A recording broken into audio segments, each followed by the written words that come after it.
এক ওয়াক্ত নামাজ পড়তে মন চায় না, এটা মুসলমানের বাচ্চা, এটা মানুষের বাচ্চা।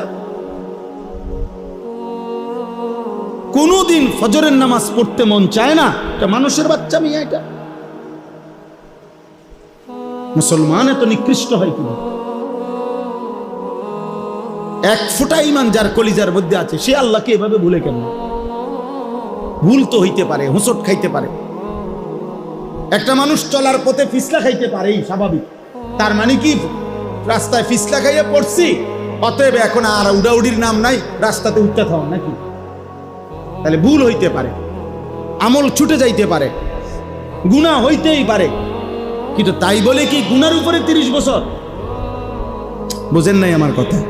একজন মুসলমান মিথ্যা বলবে 30 বছর, একজন মুসলমান সুদ খাবে 30 বছর, একজন মুসলমান প্রতিদিন গালি দেবে, প্রত্যেকদিন বিড়ি সিগারেট খাবেন, আপনি ডেইলি টেলিভিশন দেখবেন, আপনি প্রত্যেকদিন কথায় কথায় গালিগালাজ করবেন, আপনার স্ত্রী প্রতিদিন বেপর্দা চলবে, এটা মুসলমান?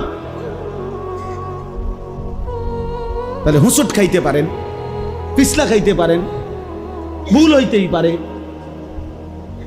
গুনাহ হইতেই পারে, তাই বলে লাগাতার।